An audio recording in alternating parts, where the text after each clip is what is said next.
my article on the Pillars of Heracles. These new translations of Plato's narrative of Atlantis differ greatly from most others to date. As a result, they give rise to meanings and portrayals that are oftentimes widely at variance from the many that have gone before. Should the reader trust in the accuracy of the present renditions, which, as mentioned elsewhere, are the product of laborious and exacting scrutiny, and have therefore confidence in the analyses, interpretations, and conclusions provided by the present author, then plain common sense should do the rest in giving answers.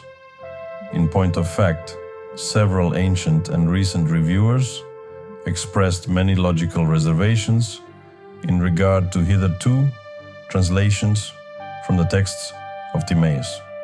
Henceforth, all such misgivings are laid to rest. Lots of information with analytical descriptions and elucidations are detailed in the book The Apocalypse of a Myth. Who truly knew where the Pillars of Heracles were? The Greeks, mainly from the 3rd century BC and before, the Carthaginians from the 6th century to 144 BC, i.e., until the annihilation of Carthage by the Romans. The Romans were never sure of the location of the pillars. They believed that they should probably be in the area of the island of Gades, off Iberia. Since then, the rest of the world followed suit in this assumption.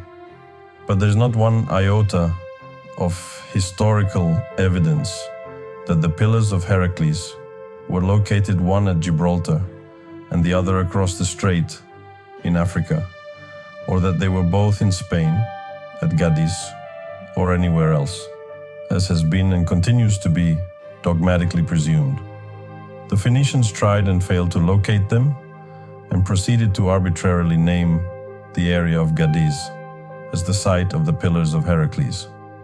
On the other hand, the Carthaginians, of exiled Phoenician, Cypriot women, and of Libyan stock, are known to have been aware of their exact location, but, for their own reasons, did not spread the word to others of their time. Why were the Pillars of Heracles misplaced? 1. After the time of Plato and Aristotle, and from Ephorus, 405 BC, to Eratosthenes, 276 BC, and finally to Strabo, 63 BC, the pillars were relocated to Gibraltar. 2. Following the emergence of Carthage as a regional force to be reckoned with, 6th century, and the devastative Peloponnesian Wars, 431–404 BC, Greek expansionism came to an end. 3. The Phoenicians of the Phoenician city of Tyre in Asia, after making 3 unsuccessful efforts to find the Pillars of Heracles, and despite their oracle, decided and declared that the pillars must be at the island of Gades. The written knowledge of Egypt was thrice lost, once destroyed by Cambyses, and twice during extensive damage to the library of Alexandria in 48 BC and 391 AD. Therefore, there were no documented records. 5. Climatic changes led to the evaporation, progressively from the 10,000 BC, of the seas, lakes and rivers once existing in the interior regions of Africa, behind the Pillars of Heracles. As a consequence, the Pillars of Heracles lost their import as a navigational marker, while Libya ceased to be considered as a peninsula, but as a land that stretched all the way across from Egypt to the Atlantic Ocean, since there was no longer an aquatic border to delineate Libya from Tunis or from Atlantis. See page about the peninsula of Libya. It may seem hard to believe, but there are actually plenty of written testimonies from credible ancient Greek historical sources that go against any presupposed location.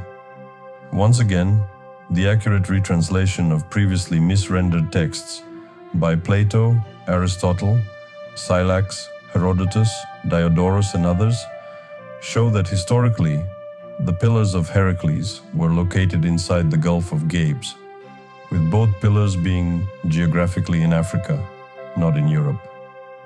The pillars were not actually man-made steles or columns, but natural geoformations depicting pillars, such as characteristic tall hills or mountains. Only Euphoros has made a report on his visiting the pillars and the associated temple of Heracles there. The temple to Heracles on the island of Gadis was built much later by the Phoenicians, in the place where they presumed the temple would have been. It is mostly Strabo who reports on all the relative stories, but there are also quite a few other ancient references as to the location of the pillars of Heracles. Plato's reference to the location of the pillars of Heracles. Plato gives the position of the pillars of Heracles in juxtaposition to an Atlantic pelagos. The term pelagos is the Greek designation for a body of marine water with certain defining properties, a characteristic type of sea. Translators have arbitrarily, consistently rendered the word pelagos as ocean. In fact, even though well understood by Plato as a concept, he nowhere mentions the word ocean. In his text, if he had meant ocean, he would surely have written ocean. It must be noted at this point that the ancient scholars were exceedingly precise in their writings, and Plato was no exception. Evidently, since his is the story, his is the authority, and nobody had or has the right to tamper with it. By mistranslating and understanding the word pelagos as ocean, Area 1 is defined as being that where the Atlanteans lived and where from inside they emerged to the outside. Thus, Area 2 is the territories of the Athenians, Egyptians, and Libyans. Apart from this mistake, many translations were found to contain several other significant inaccuracies, which have been detected and subsequently corrected by G. Sarantitis. For argument's sake, an analysis of the relevant texts in Timaeus will now be made by accepting that the pillars of Heracles were positioned across the Strait of Gibraltar, one standing in Europe, while the other in Africa, as per image 1. 1. Timaeus 24, E. 2, 3, 4. For the writings report, how mighty the force, which marched in arrogance simultaneously against all of Europe and Asia, that ventured out in force outside the Atlantic pelagos. Logical deduction. 1. Atlanteans plus Atlantic pelagos. Share inside logical deduction 2. All of Europe and Asia. Outside. Iberia and Europe is outside. Valid conclusion 1. Libya did indeed border the Atlantic pelagos. Valid conclusion 2. To Timaeus 25, B. 1, 2, 3. Apart from these, they also held authority in the interior of this here Libya, as far as Egypt, and in Europe up to Tyrrhenia. Logical deduction. 3. Atlanteans plus Libya, plus as far as Egypt. Sequence equals Libya, and then Egypt. Logical deduction. 4. Apparently obvious that the Atlanteans came from the west or opposite continent, although disputed for the east. Logical deduction 5. Tyrrhenia or Tartessus was southern Italy. This indicates that the Atlanteans probably had come from across the sea from Africa, and not by land via Spain, because Plato writes, and of Europe as far as Tyrrhenia, precedent Phoenicians. Logical deduction. 6.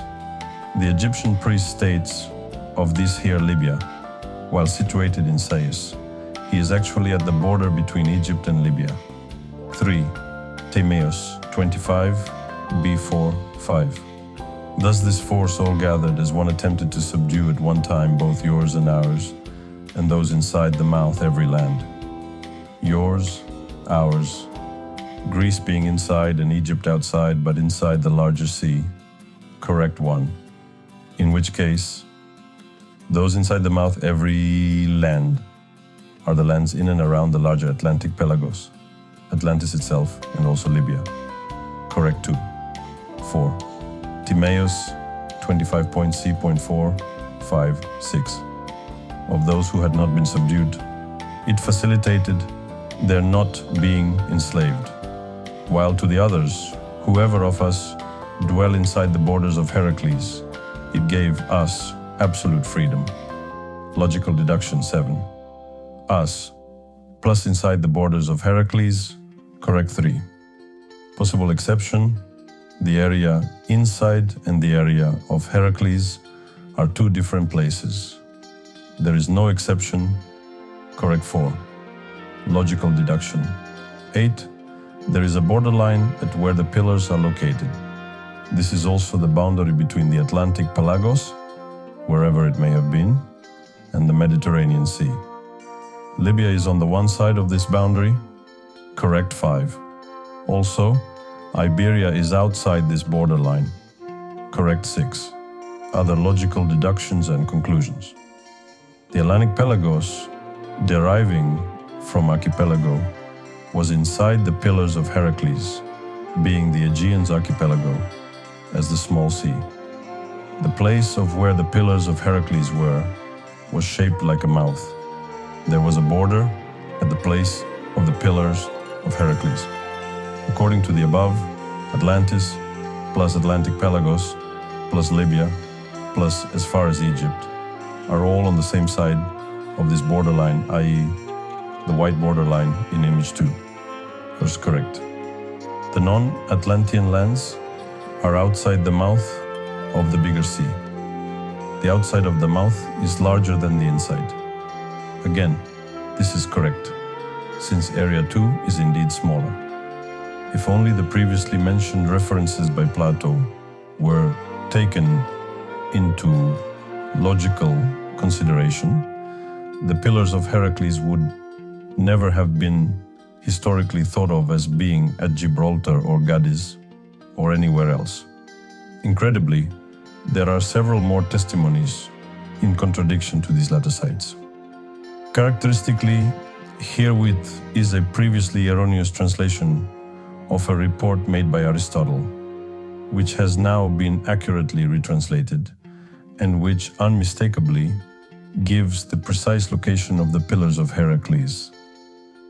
Aristotle, De Mundo, 393, 16 to 393 B4. Firstly, then it is said that the pillars of Heracles are found embraced on the right as one navigates inwards to the two types of the so-called Syrtis, plural of Syrti, of which the one they call great, whereas the other small, and oppositely on exiting the bay, not in the same way as when entering, are formed in the region outside the bay, three pelages, seas, the Sardinian, and that which is named Galatikon, Gallic, or Adrian, and following on from them, dissecting them sideways vertically, is the Sicilian. After this is the Cretan, and following from this, on the one side, the Egyptian, the Pamphylia, and the Syrian, and on the other, the Aegean and the Myrtoan.